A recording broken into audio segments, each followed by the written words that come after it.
കണ്ണൂർ ചൊക്കുളിയിൽ കാവിക്കൊടികൾ തീവച്ച് നശിപ്പിച്ച് റീൽസ് ചിത്രീകരണം. ബസ് ഷട്ടറിന് മുകളിലും കൊടിമരത്തിലും കെട്ടിയ കാവിക്കൊടികളാണ് അഴിച്ചുകൊണ്ടുപോയി തീയിട്ടത്. ഇത് റീൽസായി ചിത്രീകരിച്ച് ഇൻസ്റ്റഗ്രാമിലൂടെ പ്രചരിപ്പിക്കുകയായിരുന്നു. സംഭവത്തിൽ സമൂഹത്തിൽ ലഹള ഉണ്ടാക്കാൻ ശ്രമിച്ചതിനെതിരെ പോലീസ് സ്വമേധയാ കേസെടുത്തു. ഇവരുമായി മിഥുൻ പിള്ള ചേരുകയാണ്. മിഥുൻ, ഈ ഒരു സംഭവത്തിന് പിന്നിൽ ആരാണ്? പോലീസിന്റെ അന്വേഷണവും എങ്ങനെയാണ്? ഇന്നലെ തൊട്ടാണ് ഇത്തരമൊരു ഇൻസ്റ്റഗ്രാം റീല് സാമൂഹ്യ മാധ്യമങ്ങളിൽ പ്രചരിച്ചു തുടങ്ങിയത്.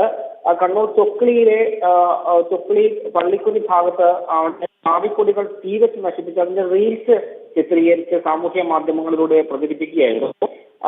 പൊക്രാൻ എന്ന് പറയുന്ന സ്ഥലത്തുള്ള ബസ് സ്റ്റോപ്പിലും തൊട്ടടുത്തായി സ്ഥാപിച്ച കൊടിമരത്തിലുണ്ടായിരുന്ന കാവിക്കൊടികളാണ് അഴിച്ചുകൊണ്ടുപോയി തീയിട്ടത്. ഇത് റീൽസായി ചിത്രീകരിച്ച് ഇൻസ്റ്റഗ്രാം വഴി പ്രചരിപ്പിക്കുകയുമായിരുന്നു. CPM അനുകൂല ഇൻസ്റ്റഗ്രാം പേജുകളാണ് ഇത്തരത്തിൽ ഈ റീലുകൾ പ്രചരിപ്പിച്ച സൂചനകളുണ്ട്. ഇതിനെ സംഭവവുമായി ബന്ധപ്പെട്ട സംഭവത്തിൽ സംഘർഷാവസ്ഥ സൃഷ്ടിക്കുന്നതിനെതിരെ പോലീസ് സ്വമേധയാ കേസെടുത്താണ് അന്വേഷണം തുടങ്ങിയിരിക്കുന്നത്.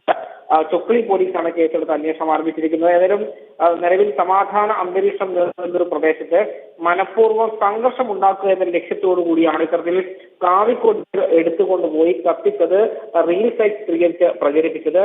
ഇത് ഒരു സ്വാഭാവികമായി ചെയ്യുന്ന ഒരു പ്രവൃത്തിയല്ല, നല്ല ഉദ്ദേശത്തോടു കൂടി ചെയ്ത പ്രവൃത്തിയല്ല എന്നാണ് ഒരു പൊതുവിൽ. ഇതിന്റെ കൂടെ കണക്കുകൂട്ടലാണ് പോലീസ് ഇത്തരം ഒരു അന്വേഷണവുമായി മുന്നോട്ട് പോകുന്നത്. ശരി, കണ്ണൂരിൽ നിന്ന് മിഥുൻ പിള്ളയാണ് വിവരങ്ങൾ നൽകിയത്.